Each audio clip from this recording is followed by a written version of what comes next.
मोक्षमार्गस्य नेतारं वेत्तारं कर्मभूभृतां ज्ञातारं विश्वतत्त्वानां वन्दे तद्गुणलब्धये। पंच परमेष्ठी भगवान की जय। द्वादशांग जिनवाणी माता की जय। संत शिरोमणि आचार्य भगवंत श्री विद्यासागर जी महाराज की जय। परम पूज्य गुरुदेव मुनिकुंगो श्री सुधा सागर जी महाराज की जय। अढ़ाई दीपस्थ समस्त मुनिराजों की जय। तत्वार्थ सूत्र महान ग्रंथाधिराज की जय। आचार्य उमा स्वामी महाराज की जय। तत्वार्थ सूत्र जी का तीसरा अध्याय प्रारंभ कर रहे हैं। इस तीसरे अध्याय में मुख्य रूप से अधोलोक का और मध्यलोक का वर्णन है। चूंकि प्रारंभ के 4 अध्यायों में जीव तत्व का वर्णन कहा गया है, उस दृष्टि से पहले और दूसरे अध्याय में हमने सामान्य रूप से समझा। अब इस तीसरे अध्याय में यहाँ पर तीसरे और चौथे अध्याय में लोक की रचना का वर्णन है। ऊर्ध्वलोक, अधोलोक और मध्यलोक, इन 3 लोकों में कौन से जीव कहाँ रहते हैं, उनकी क्या व्यवस्था रहती है, ये सब वर्णन इस तीसरे अध्याय और चौथे अध्याय में हम करेंगे। तो आइए हम तीसरा अध्याय प्रारंभ करते हैं। अधोलोक का वर्णन। रत्न शर्करा बालुका, बोलिए। रत्न शर्करा बालुका पंक धूम तमो महातमः, पंक धूम तमो महातमः प्रभा भूमयो घनाम्बुवाताकाश प्रतिष्ठाः सप्ताधोधः। रत्न शर्करा बालुका पंक धूम तमो महातमः प्रभा भूमयो घनाम्बुवाताकाश प्रतिष्ठा सप्ताधोधः। अर्थ देखिए, रत्न शर्करा बालुका पंक धूम तमो, संधि विच्छेद करेंगे तमह बन जाएगा। रत्न प्रभा, शर्करा प्रभा, बालुका प्रभा, पंक प्रभा, धूम प्रभा, तमह प्रभा और महातमह प्रभा। प्रभा शब्द सभी के साथ में जुड़ेगा। रत्न प्रभा, शर्करा प्रभा, बालुका प्रभा, पंक प्रभा, धूम प्रभा, तमह प्रभा और महातमह प्रभा, ये भूमयो, भूमियां हैं। ये 7 पृथ्वियां बनी हुई है। कहाँ? अधोलोक में। ये 7 पृथ्वियां किसके आधार पे टिकी हुई है? घनाम्बुवाताकाश प्रतिष्ठा। घन अम्बुवात आकाश प्रतिष्ठा। प्रतिष्ठा मतलब प्रतिष्ठित, स्थित है, आधार है। घन अम्बुवात, घन मतलब घना, भारी। अम्बु का मतलब होता है पानी और वात का मतलब वायु, हवा। पहला घनोदधि वलय, दूसरा घनवात वलय और तीसरा तनुवात वलय। ये 3 वलय हैं। वलय मतलब एज ए लेयर।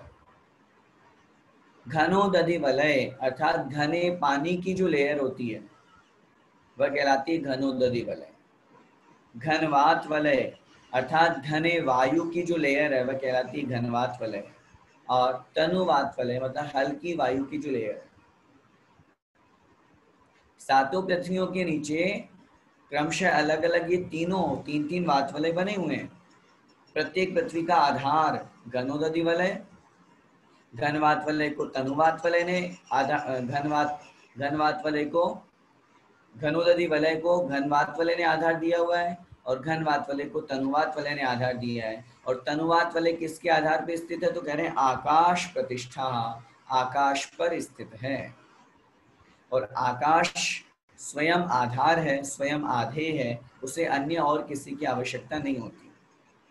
इस प्रकार यहाँ पर इस सूत्र में 7 पृथ्वियों का वर्णन किया और आगे लिख रहे हैं सप्ताधोदः।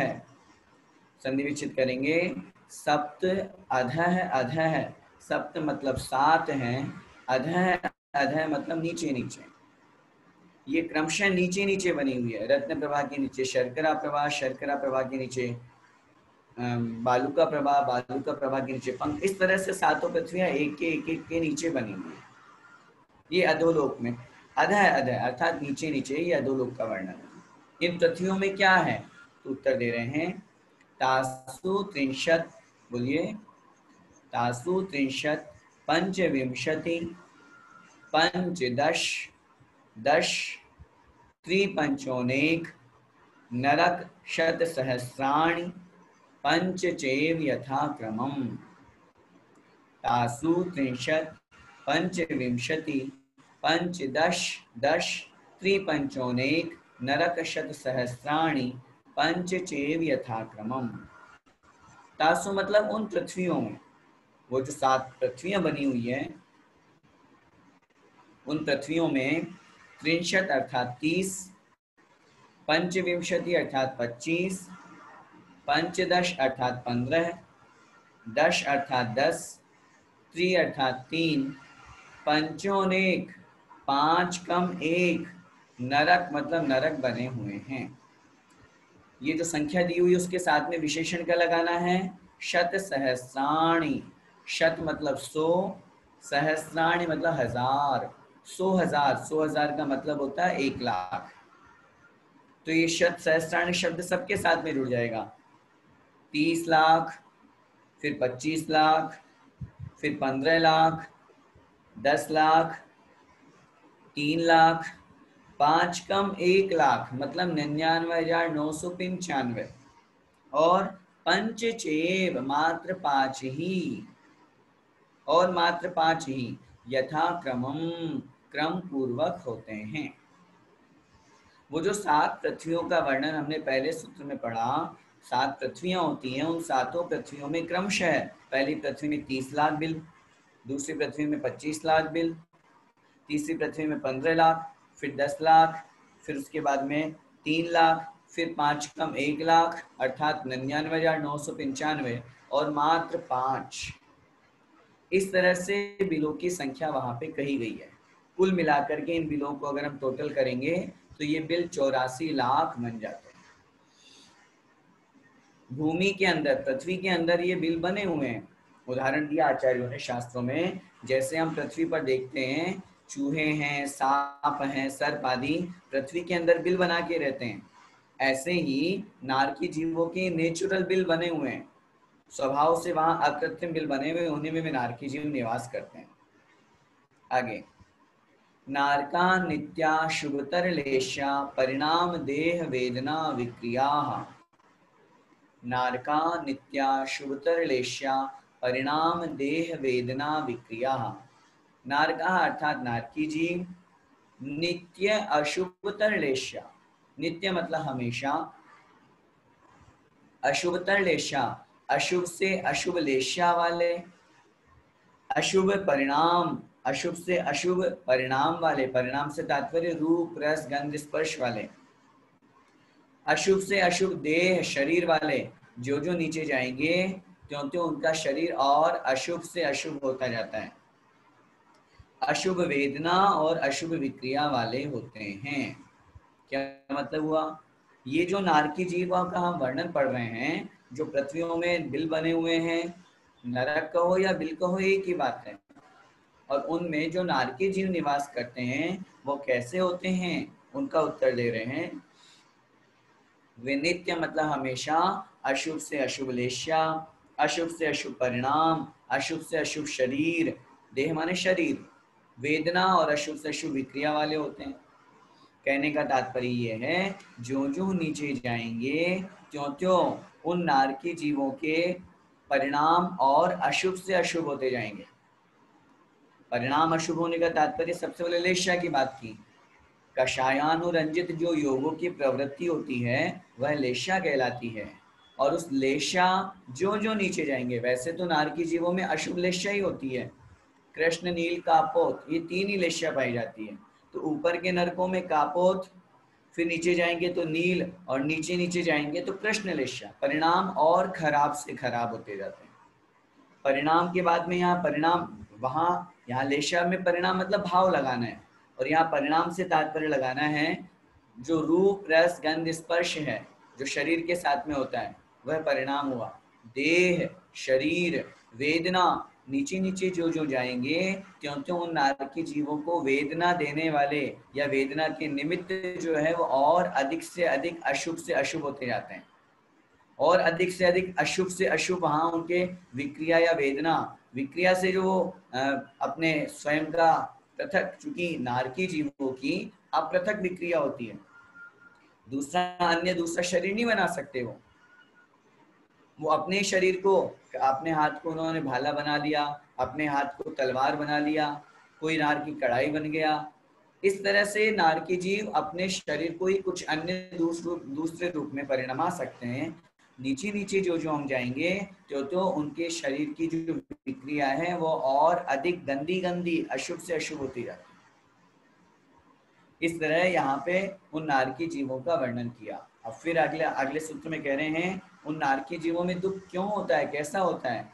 उत्तर दे रहे हैं परस्परोदीरित दुःखाः, बोलिए परस्परोदीरित दुःखाः, परस्पर उदीरित दुःखाः। परस्पर मतलब आपस में, उदीरित मतलब दिए जाते हैं, दुःखा मतलब दुख। उन नारकी जीवों का एक ही काम है, वो आपस में दुख देते रहते हैं, बस उनका पूरे जीवन भर एक ही कार्य, लड़ाई झगड़ा, एक दूसरे को दुख देना, शांति से बैठते ही नहीं है। आगे संक्लिष्टा सुरोदीरित दुखाश्च प्राक चतुर्थ्याः, बोलिए संक्लिष्टा सुरोदीरित दुखाश्च प्राक चतुर्थ्याः। संक्लिष्ट असुर उदीरित दुखाः च, संक्लिष्ट मतलब संक्लेश परिणाम वाले जो असुर कुमार जाति के देव होते हैं उनके द्वारा उदीरित मतलब दिए जाते हैं, दुखा मतलब दुख। वे नारकी जीव तो आपस में दुख देते ही हैं एक दूसरे को, लेकिन उनके अलावा भी जो असुर कुमार, भवनवासी में जो असुर कुमार जाति के देव हैं, और उन असुर कुमार में भी आचार्य ने और वर्णन किया अम्बावरीश जाति के जो देव हुआ करते हैं, वे उन नारकी जीवों को और अधिक दुख देते हैं। कहाँ तक देते हैं ये देव दुख उनको, प्राक चतुर्थ्याः, अर्थात चौथी पृथ्वी से पहले पहले तक, क्योंकि देवों का गमन मात्र तीसरी पृथ्वी तक ही होता है, उससे आगे नहीं होता देवों का गमन। कोई से भी देव हो, चाहे वो भवनवासी हो, व्यंतर हो, ज्योतिषी हो या वैमानिक हो, देवों का गमन तीसरी पृथ्वी से नीचे नहीं होता। इसलिए वो जो नारकी जीवों को वे देवतागण दुख देते हैं अथवा संबोधन करने की जो बात करते हैं वो तीसरी पृथ्वी तक ही होता है।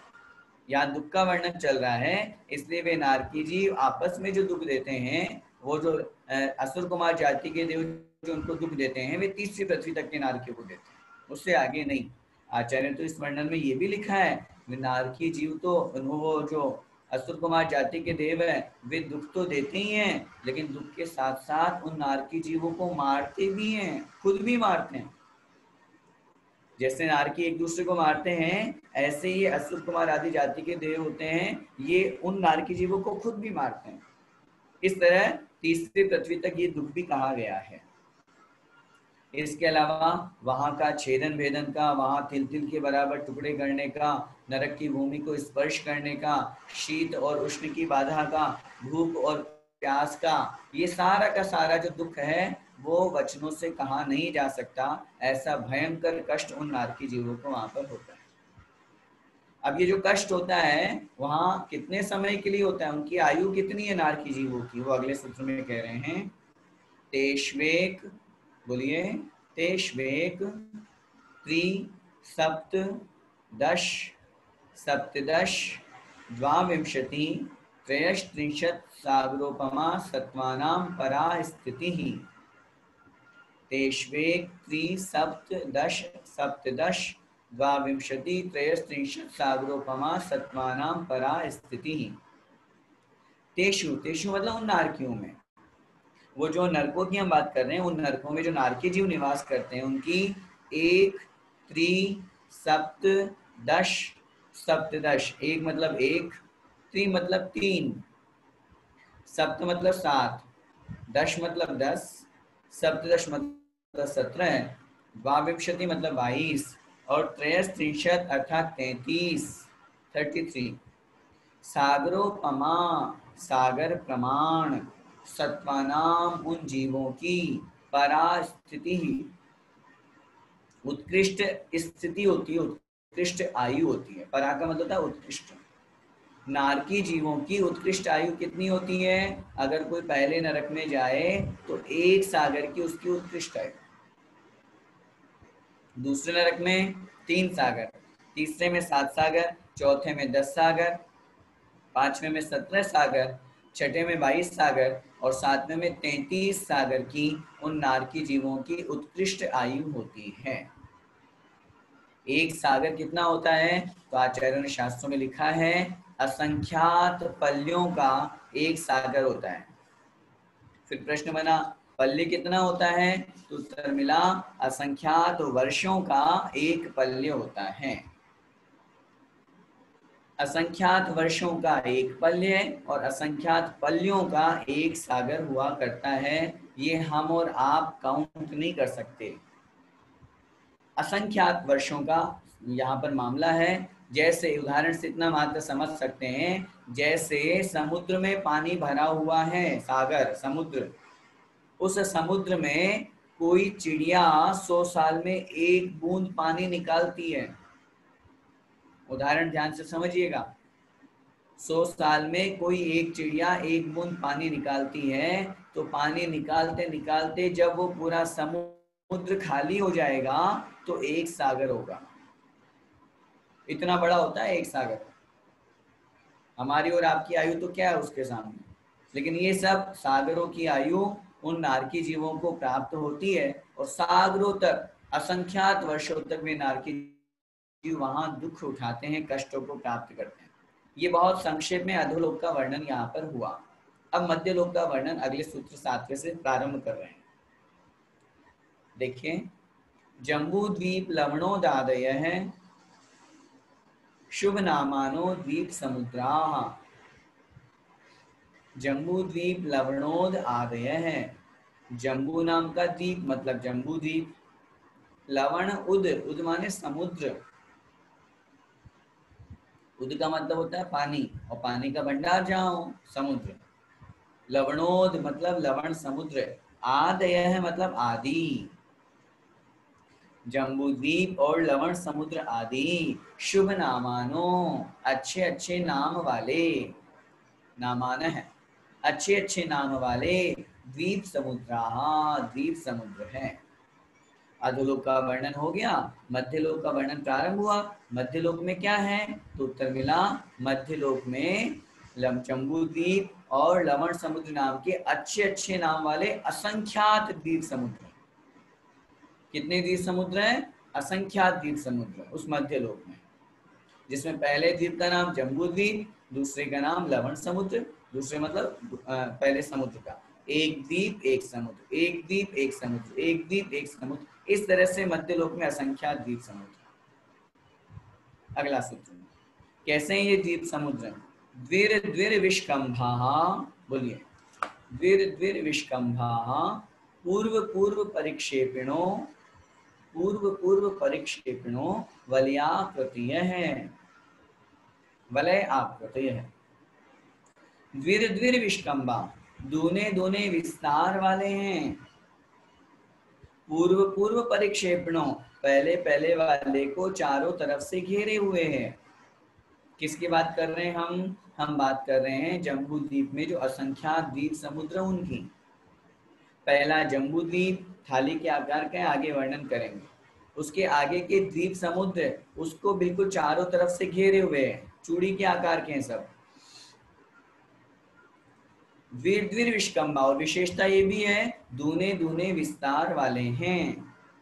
पूर्व पूर्व परिक्षेपण है, पहले पहले वाले को चारों तरफ से घेरे हुए हैं। और कैसे हैं? वलयाकृतिय हैं, चूड़ी के आकार के हैं। वलय, वलय का मतलब है चूड़ी। अब जैसे ये चूड़ी है, ये गोल चूड़ी बनी हुई है, तो चूड़ी का आकार का नाम क्यों दिया? क्योंकि बीच का स्पेस खाली है, बीच में द्वीप आ गया ना पहले वाला। जैसे जम्बू द्वीप की बात करेंगे तो अगले सूत्र में कहेंगे जम्बू द्वीप थाली के आकार का है, जम्बू द्वीप थाली के आकार का है। तो उसके चारों तरफ लवण समुद्र चूड़ी के आकार का हो गया। अगर मात्र लवण समुद्र को अगर अपन निकालेंगे तो वो इस तरह से पूरा गोल गोल घूम जाएगा इस तरह से। अगला द्वीप धात के खंड द्वीप, वो भी वापस चूड़ी के आकार का। फिर अगला समुद्र, फिर वो भी चूड़ी के आकार का। मात्र जम्बू द्वीप जो है वो थाली के आकार का है। गोल तो सभी है, लेकिन जैसे थाली बीच में से भरी हुई है तो जम्बू द्वीप की रचना तो बीच में से भरी हुई है, और अन्य जो द्वीप समुद्र की रचना है वो इस तरह से पूरा चूड़ी के आकार के रूप में भरी हुई है, ऐसा समझना चाहिए। आगे देखें, तन्मध्ये मेरुनाभिर्वृत्तो योजन शत सहस्र विष्कंभो जम्बू द्वीप है। तन्मध्ये मेरुनाभिर्वृत्तो योजन शत सहस्र विष्कंभो जम्बू द्वीप है। तन्मध्ये अर्थात उनके मध्य में, उनके बीच में। किसके बीच में? किसके बीच में? वो जो असंख्यात द्वीप समुद्र हैं, उन असंख्यात द्वीप समुद्रों के बीचों बीच में सबसे पहले, सबसे सेंटर में क्या है? मेरु नाभि वृत्त है। मेरु है नाभि जिसकी, नाभि मतलब सेंटर पॉइंट। सुमेरु पर्वत है नाभि जिसकी, मध्य भाग जिसका ऐसा वृत्त है मतलब गोल थाली के आकार का। योजन शत सहस्र विष्कंभ, योजन मतलब योजन कितना, शत सहस्र, शत माने 100, सहस्र मतलब 1000, 100,000, 100,000 का मतलब हुआ 1,00,000। 1,00,000 योजन विष्कंभ है मतलब विस्तार वाला जम्बू द्वीप है, अर्थात जम्बू द्वीप है। उन असंख्यात द्वीप समुद्रों के बीचों बीच में सुमेरु पर्वत है नाभि जिसकी, और जो वृत्त है मतलब थाली के आकार का है, 1,00,000 योजन विस्तार वाला है। चाहे हम पूर्व से पश्चिम तक का करें या उत्तर से दक्षिण का करें, 1,00,000 योजन विस्तार वाला जम्बू द्वीप है। उस जम्बू द्वीप में क्या है? उत्तर दे रहे हैं, भरत हेमवत हरि विदेह, बोलिए, भरत हेमवत हरि विदेह रम्यक हिरण्यवतैरावत वर्षाः क्षेत्राणि, रम्यक हिरण्यवतैरावत वर्षाः क्षेत्राणि। भरत हेमवत हरि विदेह रम्यक हिरण्यवतैरावत वर्षाः क्षेत्राणि। ये 7 क्षेत्र हैं, भरत, हेमवत, हरि, विदेह, रम्यक, हिरण्यवत और ऐरावत। वर्ष, वर्ष शब्द सभी के साथ में जुड़ जाएगा। क्षेत्र, वर्ष का मतलब है क्षेत्र। भरत वर्ष मतलब भरत क्षेत्र, हेमवत क्षेत्र, भरत हेमवत हरि विदेह, ये 7 क्षेत्र हैं। जैसे हम पढ़ते हैं ना अपन, जम्बू द्वीपे भरत क्षेत्रे, तो ये वही भरत क्षेत्र है। सबसे पहला क्षेत्र का नाम है भरत क्षेत्र। तो ऐसे ये 7 क्षेत्र बने हुए हैं जो दक्षिण से उत्तर की तरफ बने हुए हैं। इस तरह से नाम, इस तरह से अपन को ग्रहण करना है। अब ये जो जम्बू द्वीप में 7 क्षेत्र हैं, इन 7 क्षेत्रों का बंटवारा कैसे हुआ? तो उत्तर दे रहे हैं, तद विभाजन है पूर्वापरायता हिमवन महाहिमवन निषद नील रुक्मी शिखरिणो वर्षधर पर्वता। तद विभाजन है अर्थात उनको विभाजित करने वाले, किनको? उन 7 क्षेत्रों को, उन 7 क्षेत्रों का डिवीजन करने वाले। पूर्वापरायता, पूर्व अपर आयता, पूर्व से पश्चिम तक लंबे, पूरे फैले हुए, जो पूर्व से पश्चिम तक लंबे फैले हुए हैं, ऐसे हिमवन, महाहिमवन, निषद, नील, रुक्मिन और शिखरिन, वर्षधर, वर्षधर का मतलब होता है इन क्षेत्रों को धारण करने वाले, मतलब पर्वताः, पर्वत हैं। ये 6 पर्वत बने हुए हैं, जिससे उन 6 पर्वतों के बनने से उस जम्बू द्वीप के 7 टुकड़े हो गए। भाई 6 लाइन अगर अपन बनाएंगे तो 7 टुकड़े हो जाएंगे। तो जो 7 भाग हुए वो तो हो गए क्षेत्र, और ये जो 6 बीचों बीच में पूर्व से पश्चिम तक लंबे गए हैं, ये कहलाते हैं 6 प्रकार के पर्वत। इन पर्वतों की क्या विशेषता है? तो बता रहे हैं, हेमार्जुन तपनीय वैडूर्य रजत हेममयाः, बोलिए, हेमार्जुन तपनीय वैडूर्य रजत हेममयाः। हेम अर्जुन, तपनीय, वैडूर्य, रजत, हेममयाः। हेम, हेम का मतलब होता है सोना। अर्जुन, अर्जुन का मतलब होता है चांदी। तपनीय मतलब तपाया हुआ सोना, जो थोड़ा सा रेडिश लाल रंग लिए हुए होता है।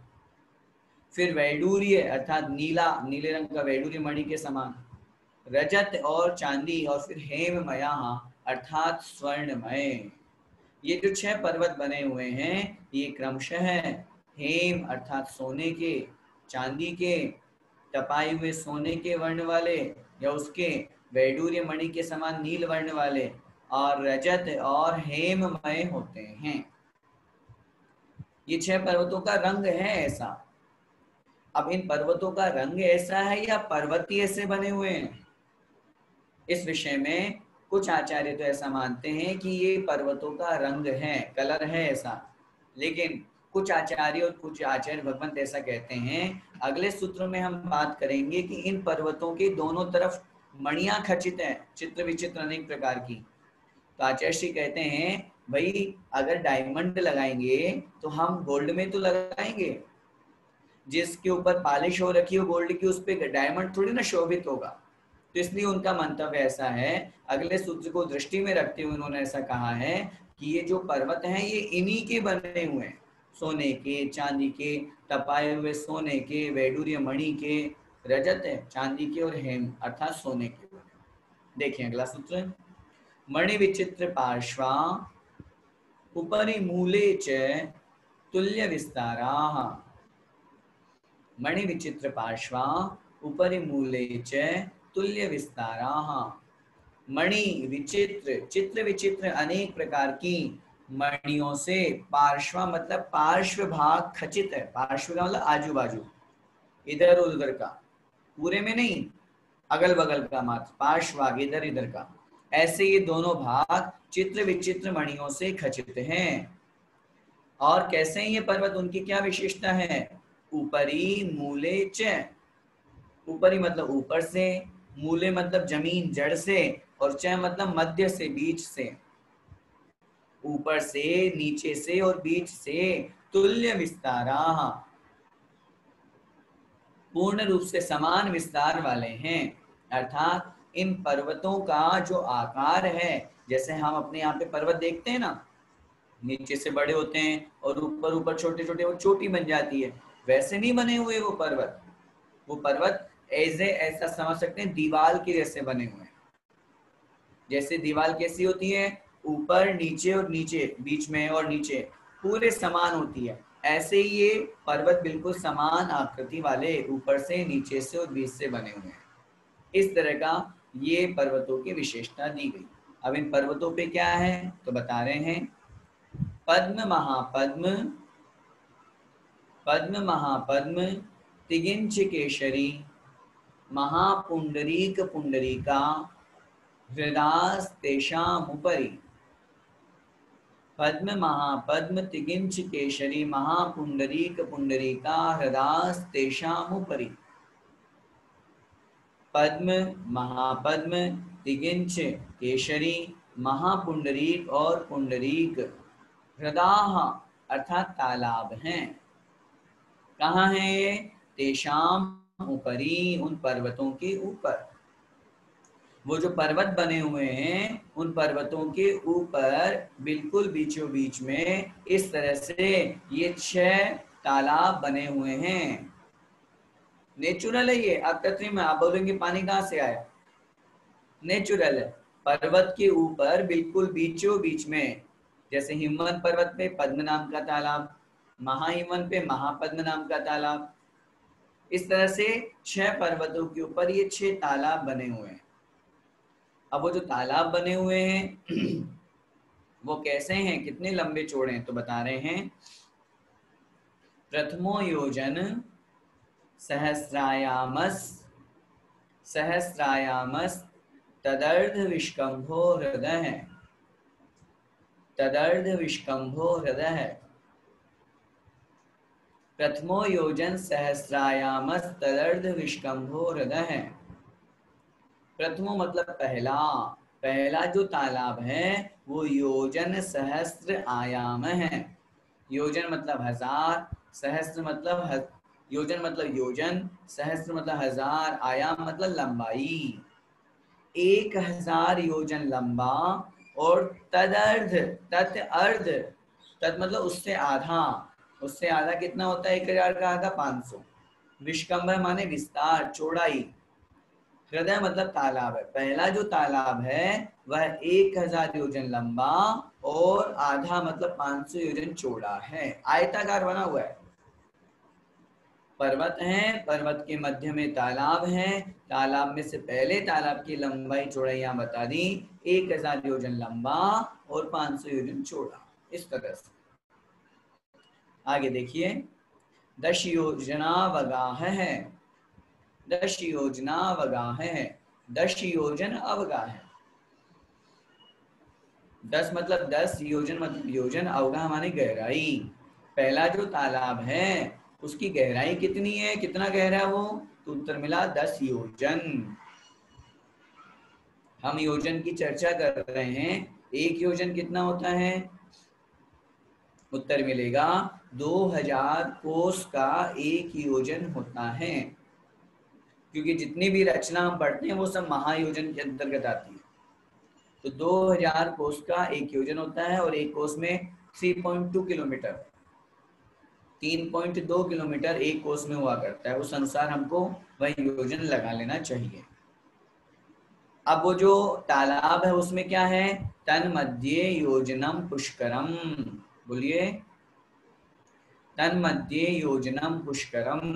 तन मध्य अर्थात उन तालाब के मध्य में, योजनम एक योजन का, पुष्करम अर्थात कमल है।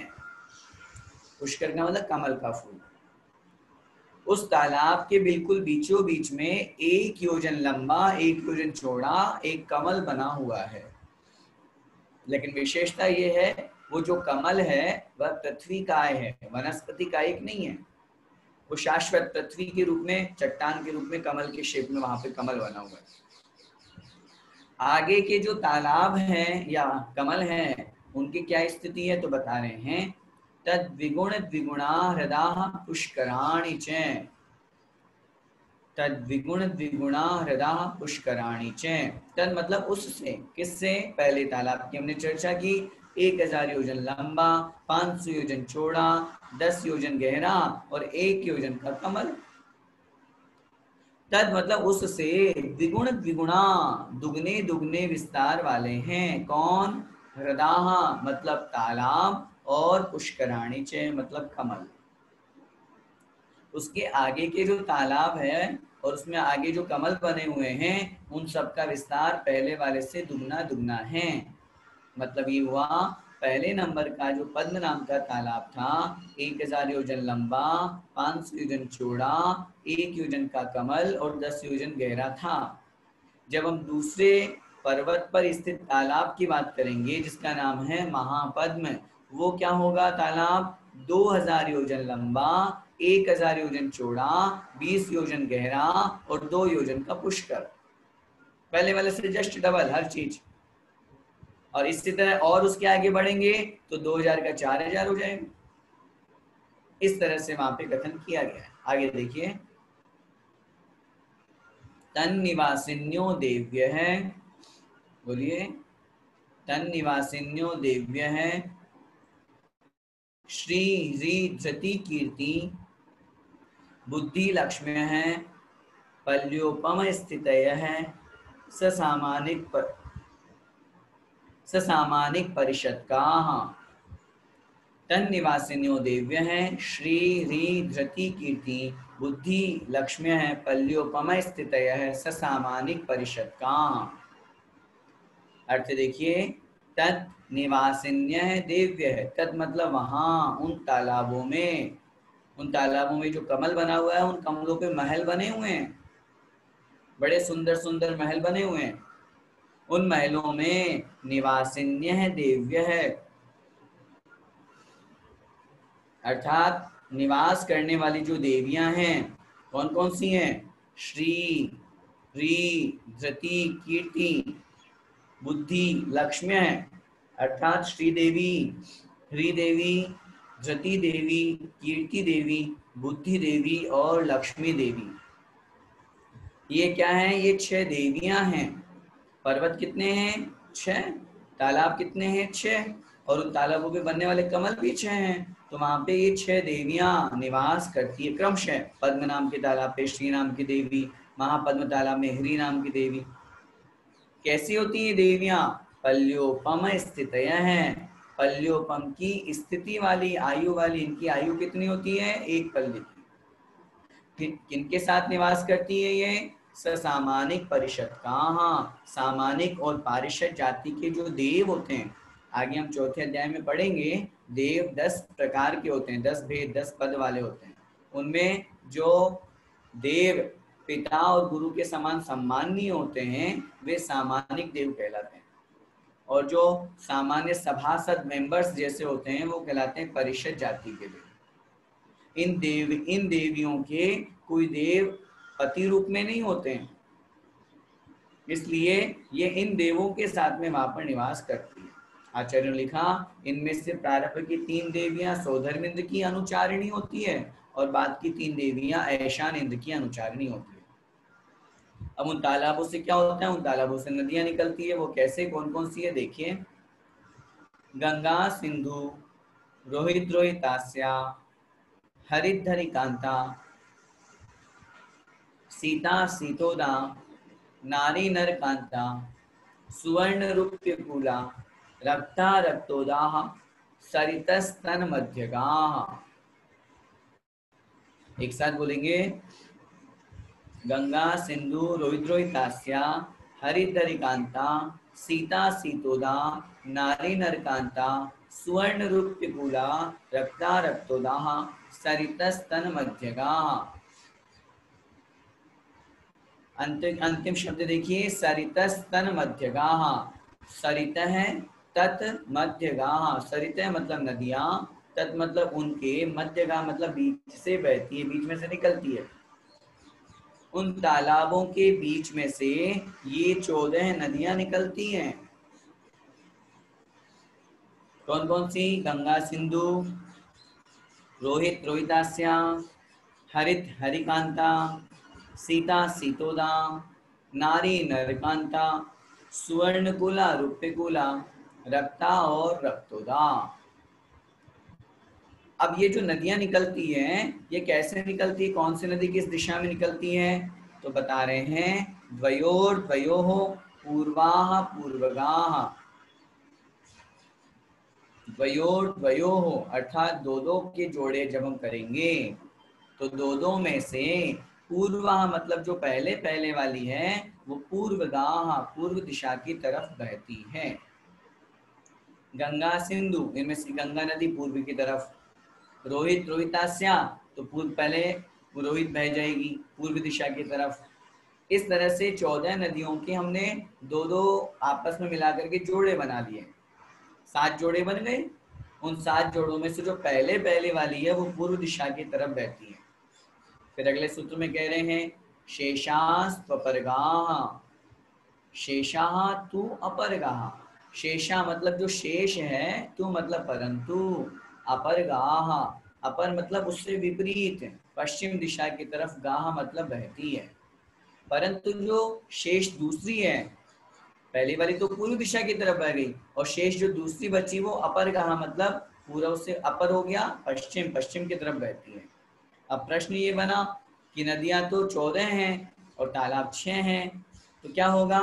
पहले पद्म नाम के तालाब से 3 नदियां निकलेगी, गंगा, सिंधु और रोहितास्या, क्योंकि रोहित तो पूर्व दिशा में निकलती है। और अंतिम तालाब से भी 3 नदियां निकलेंगी। अंतिम तालाब से 3 नदियां, प्रथम तालाब से 3 नदियां और शेष तालाबों से 2-2 नदियां। इस तरह से लगाएंगे तो 6 तालाबों से 14 नदियां निकलती हैं। और अगर हम क्षेत्र की अपेक्षा बात करेंगे तो क्षेत्र है हमारे 7, प्रत्येक क्षेत्र में से एक एक नदी निकलती, प्रत्येक क्षेत्र में 2-2 नदियां निकलती। इन नदियों की और क्या विशेषता है? 14 नदी सहस्त्र परिवृत्ता गंगा सिंधवादयो नद्यः हैं। चतुर्दश अर्थात 14 है, नदी मतलब नदियां हैं, सहस्र मतलब हजार, 14,000 नदियां परिवृत्ता मतलब घेरे हुई है, घिरी हुई है। किससे? गंगा सिंधादयो नद्य है, गंगा सिंधु आदि नदियों से। गंगा सिंधु आदि नदी को 14,000 नदियां घेरे हुई है। ये तो हो गई मुख्य नदी। गंगा नदी की 14,000 सहायक नदियां, सिंधु नदी की 14,000 सहायक नदियां। इस तरह से ये प्रत्येक नदी को, यहाँ पर गंगा सिंधु की बात की गई है, आगे के क्रम में कहेंगे तो अगली जो रोहित रोहिताश है उसको 28,000 डबल डबल होती जाएगी सब रचना। तो ये सब उनकी सहायक नदियां हैं। इसलिए कहा जाता है वर्तमान में हम जिसे गंगा कहते हैं वो ये गंगा नदी नहीं है, क्योंकि अगर हम इसको गंगा नदी मान लेंगे तो फिर 14,000 सहायक कहाँ गई। इसलिए वर्तमान का पूरा विश्व जम्बू द्वीप के भरत क्षेत्र के आर्यखंड का एक टुकड़ा मात्र है, ऐसा कहते हैं। अब भरत क्षेत्र का विस्तार बता रहे हैं। भरत क्षेत्र कितना है देखिए, भरत है षड्विंशति पंचयोजन शत विस्तार है, षट्चैकोनविंशति भागा योजनस्य। भरत है मतलब भरत क्षेत्र, षड्विंशति मतलब 26, षड माने 6 और विंशति माने 20, और पंच योजन शत, पंच योजन शत का मतलब 500 योजन, शत माने 100 होता है। 500 योजन विस्तार है मतलब विस्तार वाला है, और 26 पहले कह दिया, मतलब भरत क्षेत्र 526 योजन विस्तार वाला है। फिर आगे कह रहे हैं षट च एकोनविंशति भागा योजनस्य। योजनस्य मतलब एक योजन के, एकोनविंशति भागा 19 भागों में से, 19 टुकड़ों में से, षट च 6 और लगा लीजिए। क्या मतलब हुआ? 526 सही 6/19 योजन, 526 तो पूरा हुआ, और एक योजन के हमने 19 टुकड़े कर दिए, उनमें से 6 टुकड़े भी भरत क्षेत्र में सम्मिलित कर लेंगे। तो एक योजन मतलब हुआ 6/19, एक योजन को अगर हम ग्रहण करके और उसमें भरत क्षेत्र में इंक्लूड करते हैं तो ये विस्तार हो गया भरत क्षेत्र का, 526 से 6/19, इतना भरत क्षेत्र का विस्तार है। आगे तद द्विगुण द्विगुण विस्तारा वर्षधर वर्षा विदेहांता। तद द्विगुण द्विगुण विस्तारा, तद मतलब उससे, द्विगुण द्विगुण मतलब दुगना दुगना, विस्तारा मतलब विस्तार जानना चाहिए। जितना हमने पहले क्षेत्र का वर्णन किया, पर्वत का वर्णन किया, आगे आगे के क्षेत्र, आगे आगे के पर्वत, ये सब क्या क्या? वर्षधर वर्षा, वर्षधर का मतलब हुआ है पर्वत, और वर्षा का मतलब हुआ क्षेत्र। कहाँ तक लगाना दुगना दुगना? विदेहांता, विदेह के अंत तक। जितना भरत क्षेत्र का विस्तार है, अगले पर्वत का विस्तार, प्रथम पर्वत का विस्तार उससे दुगना हो जाएगा। जितना पर्वत का विस्तार उससे दुगना हो जाएगा अगले दूसरे क्षेत्र का विस्तार, दूसरे क्षेत्र का जितना विस्तार उससे दुगना हो जाएगा दूसरे पर्वत का विस्तार। आगे आगे के क्षेत्र पर्वत पहले वाले से दुगने दुगने होते जाते हैं। ये दुगना दुगना कहाँ तक लगाना है? विदेह क्षेत्र तक। फिर आगे क्या करें? आगे करें उत्तरा दक्षिण तुल्या। उत्तरा अर्थात उत्तर की जो रचना है, विदेह क्षेत्र तो मध्य में हो गया, विदेह तक आपने दुगना दुगना लगाने को कहा, उसके आगे उत्तर की जो रचना है दक्षिण तुल्या, दक्षिण के समान है। जैसे दक्षिण में भरत क्षेत्र जितना है उतना ही उत्तर में ऐरावत क्षेत्र समझना चाहिए। जैसे हिमवंत पर्वत है वैसे अंतिम पर्वत को वहां पर उसके बराबर विस्तार वाला समझना चाहिए। उत्तर की जो रचना है वो दक्षिण के समान। आगे भट्टेरावती और वृद्धि रासौ षट समयाभ्याम उत्सर्पिण्य वसर्पिणीभ्याम। अब ये जो हम यहाँ पर 7 क्षेत्रों की बात कर रहे हैं, उनमें से 2 क्षेत्र ऐसे हैं जहाँ काल परिवर्तन होता है। भरत ऐरावतियो, भरत और ऐरावत क्षेत्र में वृद्धि ह्रासो, वृद्धि और ह्रास होता है। वृद्धि माने बढ़ोतरी, और ह्रास मतलब घटोतरी, कम कम होना। किसके माध्यम से होता है? षट समयाभ्याम उत्सर्पिणी अवसर्पिणीभ्याम। षट समयाभ्याम मतलब 6 कालों के द्वारा, 6 समयों के द्वारा। उत्सर्पिणी अवसर्पिणीभ्याम, उत्सर्पिणी के 6 काल और अवसर्पिणी के 6 काल। इन 6 कालों के माध्यम से भरत क्षेत्र और ऐरावत क्षेत्र में काल परिवर्तन होता है। जैसे बहुत बार हम बोलते हैं ना, अवसर्पिणी काल चल रहा है तो पहले से हर चीज में डिमोशन हो रहा है, उत्सर्पिणी में वृद्धि होती है और अवसर्पिणी में ह्रास होता है, विनाश होता है।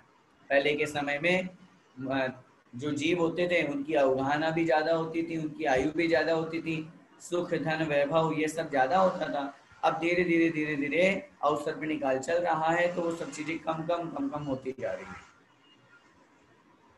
जो 6 प्रकार के काल हैं इनको आप और अच्छी तरह से अन्य ग्रंथों से या अन्य समय पर अपन देख लेंगे, क्योंकि अभी हम कोशिश यही कर रहे हैं कि हम पूरे अध्याय को एक एक दिन लेकर के चलें। ताभ्याम अपरा भूमयो अवस्थिताः, ताभ्याम अपरा भूमयः अवस्थिताः।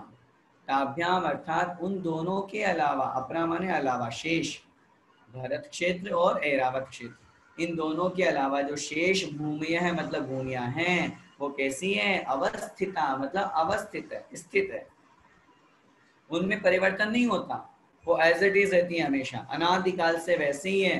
क्योंकि आचार्य ने लिखा है हेमवत, हरि, देवकुरु, उत्तरकुरु, रम्यक और हिरण्यवत, ये 6 शाश्वत भोग भूमियां हैं, ऐसी बनी हुई है, ये हमेशा ऐसे ही रहती है, इनमें परिवर्तन नहीं होता। परिवर्तन सिर्फ भरत और ऐरावत में, और उस भरत और ऐरावत के अंदर की भी बात करें तो मात्र आर्य खंड में परिवर्तन होता है, लेच खंड में भी परिवर्तन नहीं होता। आगे, एकदीप्तिपल्योपम स्थितयो हेमवतक हारि वर्षक देव कुर्वकाः।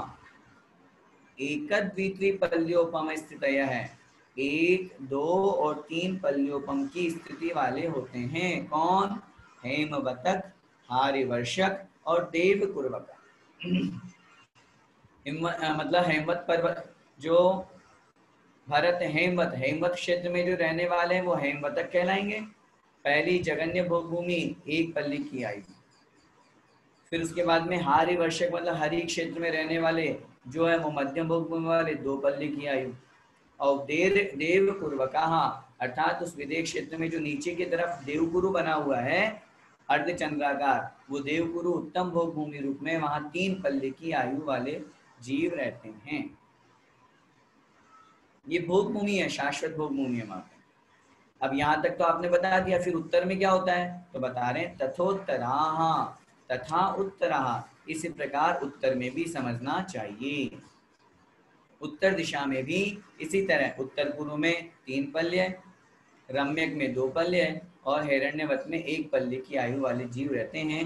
ये उत्तम मध्यम जगन्य 3 प्रकार की भोग भूमियों की अपेक्षा से कथन किया। विदेह क्षेत्र में कितनी आयु होती है तो बता रहे हैं विदेहेषु संख्येय कालाः। विदेहेषु अर्थात विदेह क्षेत्र में संख्येय कालाः अर्थात संख्यात वर्ष की आयु होती है। संख्यात वर्ष कितना होता है? 1 पूर्व कोटि को संख्यात वर्ष कहते हैं। 1 पूर्व कोटि, और मैंने पहले आपसे निवेदन किया था 84 लाख वर्षों का एक पूर्वांग होता है, 84 लाख पूर्वांगों का एक पूर्व होता है, और जितना परिमाण आएगा उसमें 1 करोड़ का और गुणा कर देंगे तो वो जो संख्या है वो आ जाएगी 1 पूर्व कोटि वर्ष। इतनी संख्या संख्यात के रूप में कही जाती है, शेष इसके आगे असंख्यात वर्ष हो जाता है। आगे, भरतस्य विष्कंभो जम्बूद्वीपस्य 90% है। भरतस्य विष्कंभो जम्बूद्वीपस्य 90% भरत क्षेत्र का विस्तार जम्बूद्वीपस्य, जम्बूद्वीप का 90% है। 90 माने 90, शत माने 100, 190वां भाग है। भरत क्षेत्र का विस्तार जम्बूद्वीप का 190वां भाग है। ये 190वां भाग कैसे निकला? इसके लिए हम एक छोटा सा काम कर सकते हैं। 1 लाख योजन पूरा का पूरा पूरा जम्बूद्वीप है। उस 1 लाख योजन में अगर हम 190 का भाग देंगे तो जो पहले हम पढ़ कर के आए हैं 526 से 6/19, ये योजन आ जाएगा। या फिर हम भरत क्षेत्र को मानना कि 1 लगा लेंगे और पर्वत को 2 लगाएंगे, आगे का 1 2 2 फिर 4 फिर 8 फिर 16 फिर 32 फिर 64 और फिर वापस उल्टे क्रम से चलेंगे, फिर 32 फिर 16 फिर 8 फिर 4 फिर 2 फिर 1। इन सबको अगर हम काउंट कर लेंगे तो हमारे टोटल करेंगे तो 190 भाग ये 190 संख्या आ जाएगी। तो मान करके हम चले थे भरत क्षेत्र को 1, तो 1 होने के कारण से वो 190 का 1 मतलब 190वां भाग इस तरह से घटित हो जाता है। आगे क्या रचना है तो उत्तर दे रहे हैं द्विर्धात की खंडे। द्विर्धात की खंडे, द्वि माने दुगनी रचना, किसमें? धात की खंडे अर्थात धात की खंड में। जो जम्बूद्वीप में जितनी रचना है, यहाँ 6 पर्वत हैं, 7 क्षेत्र हैं, 6 तालाब हैं, उनपे इस तरह से कमल बने हुए, जितनी रचना है उससे डबल दुगनी रचना किसमें है? धात की खंडे अर्थात धात की खंड द्वीप में। वहां पे 7 की जगह यहाँ 1 मेरु है, वहां 2 मेरु होंगे, वहां 7 की जगह 14 पर्वत 14 क्षेत्र होंगे। हम बोलते ना पूर्व धात की खंड, पश्चिम धात की खंड, इस तरह से वहां पर जो कथन किया गया वो दुगना है। और क्या कह रहे हैं आगे? पुष्करार्धे च, अर्थात पुष्करार्ध में भी ऐसे ही समझना चाहिए। कैसे? जितनी रचना धात की खंड द्वीप में है उतनी ही रचना पुष्करार्ध में है। पुष्करवट पूरे द्वीप में नहीं, पुष्करार्ध में आधा द्वीप, क्योंकि उस पुष्करवट द्वीप के बिल्कुल आधे आधे में मानुषोत्तर पर्वत निकल रहा है और मानुषोत्तर पर्वत के निकलने से वो 2.5 द्वीप कहलाता है। 2.5 द्वीप हम बोलते हैं ना, 45 लाख उनका 2.5 द्वीप कहो, मनुष्य क्षेत्र कहो। कहने का तात्पर्य ये है, एक जम्बू द्वीप, दूसरा धात की खंड द्वीप और तीसरा आधा पुष्करवट द्वीप, जिसे हम कहते हैं पुष्करार्ध। जितनी धात की खंड की रचना है उतनी पुष्करार्ध की रचना है। डबल होनी चाहिए थी लेकिन आधा ही रह गया, इसलिए आधी रचना हो गई, डबल नहीं हो पाई, मतलब धात के खंड के बराबर रह गई। यहाँ भी 2 मेरु, वहां भी 2 मेरु, यहाँ पे 7 क्षेत्र इधर 7 इधर 14 ही है तो वहां भी 14 है, इस तरह से रचना है। आगे प्रांग मानुषोत्तरान मनुष्याः, बोलिए प्रांग मानुषोत्तरान मनुष्याः। प्रांग मतलब पहले पहले हैं, मानुषोत्तरात मानुषोत्तर से, मनुष्य मतलब मनुष्य। मनुष्य कहाँ निवास करते हैं? मानुषोत्तर पर्वत से पहले पहले। मैंने अभी आपसे निवेदन किया, पुष्करवट द्वीप के बिल्कुल बीचों बीच में गोलाकार एक पर्वत गया हुआ है जिसका नाम है मानुषोत्तर पर्वत। उससे उस पुष्करवट द्वीप के 2 भाग हो गए, एक अंदर वाला और एक बाहर वाला। तो अंदर वाला जो पुष्करवट द्वीप है जिसको हमने नाम दिया पुष्करार्ध, यहाँ से यहाँ तक पूरा लगाएंगे तो ये 45 लाख ही हो जाना। इतने में ही मनुष्य रहते हैं मात्र, इससे आगे मनुष्य न आते जाते हैं न रह पाते हैं, चाहे वो तीर्थंकर रिद्धिधारी कोई भी क्यों ना हो। 2.5 द्वीप से बाहर मनुष्य नहीं जा सकते, उत्पन्न भी नहीं होते। मनुष्य कितने प्रकार के होते हैं? उत्तर दे रहे हैं आर्याम्लेच्छाश्च, आर्याम्लेच्छाश्च, आर्य और म्लेच्छ ये 2 प्रकार के मनुष्य होते हैं, जिनके गुण कैसे होते हैं? जो गुणों में संपन्न हो, धर्म कार्य से युक्त हो, रूप सौंदर्य से सहित हो, जो सत्संगति अथवा जिनके अंदर जीवों के प्रति दया और करुणा का भाव होता है, ऐसे जो जीव होते हैं वे आर्य कहलाते हैं। और जो म्लेच्छ होते हैं अर्थात जिनमें धर्म कर्म का अभाव होता है, वे जीव म्लेच्छ कहलाते हैं। इस तरह मनुष्यों में 2 भेद हो जाते हैं, आर्य और म्लेच्छ। ये सामान्य कथन हुआ। इसके अलावा जातिगत भी इस तरह से कथन किया जाता है, जो शक यवन आदि हैं वो सब म्लेच्छ के अंतर्गत आते हैं। जो जीव दया से रहित होते हैं, धर्म कर्म से रहित होते हैं, वे सब म्लेच्छ की कोटि में आते हैं। आगे भरते रावत विदेहा कर्म भूमियोन्यत्र देव कुरुत्तर कुरुभ्य है। भरते रावत विदेहा अर्थात भरत और ऐरावत क्षेत्र, साथ में विदेहा विदेह भी, कर्म भूमिया कर्म भूमिया है। पहले भोगभूमि का तो वर्णन कर ही आए थे, 1 2 3 पल्ले की आयु जहाँ का वर्णन किया था। उसके अलावा ये जो भरत क्षेत्र, ऐरावत क्षेत्र और विदेह क्षेत्र कर्म भूमिया हैं, ये कर्म भूमिया हैं। लेकिन विदेह क्षेत्र पूरा कर्म भूमि नहीं है। अन्यत्र देव कुरुत्तर कुरुभ्य है, देवकुरु और उत्तर कुरु को अन्यत्र मतलब छोड़ करके, सिवाय, क्योंकि देवकुरु और उत्तर कुरु तो भोग भूमि में आ गया। तो जो सुमेरु पर्वत के ऊपर उत्तर कुरु है और नीचे देवकुरु है विदेह क्षेत्र में, उस अपेक्षा से कथन किया गया है कि ये देवकुरु और उत्तर कुरु को छोड़ करके जो शेष विदेह क्षेत्र हैं, भरत क्षेत्र और ऐरावत क्षेत्र है, ये तीन क्षेत्र ऐसे हैं जो कर्म भूमियां हैं, अर्थात कर्म भूमियां हैं। तो जम्बूद्वीप में 3 कर्म भूमि हुई, तो धात के खंड में डबल हो जाएगी रचना, तो वहां 6 कर्म भूमि हुई। और जब हम पुष्करार्थ की बात करेंगे तो 6 वहां भी हो जाएंगी। इस तरह से ये 15 कर्म भूमियां होती है। और कर्म भूमि से ही जीव को मोक्ष प्राप्त होता है, भोग भूमि से नहीं होता। ये नियम हमको ध्यान रखना चाहिए। हम सभी अभी कर्म भूमि में भरत क्षेत्र में निवास कर रहे हैं। आगे देखिए, नृस्थिति परावरे, नृस्थिति परावरे त्रिपल्योपमांतर मुहूर्ते, त्रिपल्योपमांतर मुहूर्ते। नृ, नृ का मतलब मनुष्य, स्थिति मतलब आयु, परा अवरे, परा माने उत्कृष्ट, अवरे माने जगन्य। मनुष्य की उत्कृष्ट आयु और जगन्य आयु कितनी होती है? तो उत्तर दे रहे हैं त्रिपल्योपम अंतर मुहूर्ते, 3 पल्य की और अंतर मुहूर्त की।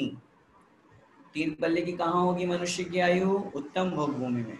3 पल्ले से ज्यादा मनुष्य की आयु नहीं होती। और अंतर्मुहूर्त की आयु कौन से मनुष्य की होती है? जो सम्मूर्छन मनुष्य होते हैं, ऐसे मनुष्यों की अंतर्मुहूर्त आयु होती है।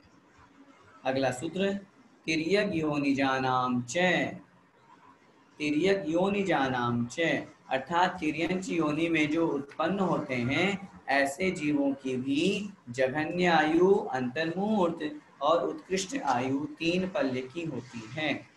उत्तम भोग भूमि में जो उत्पन्न होने वाले जीव होते हैं तिर्यंच, उनकी 3 पल्ले की आयु होती है। और जो एक श्वास में 18 बार जन्म मरण लेकर के नरकों निगोद के दुखों को भोगते हैं, ऐसे निगोदीय जीवों की सर्व जगन्य सबसे कम अंतर मुहूर्त की आयु होती है।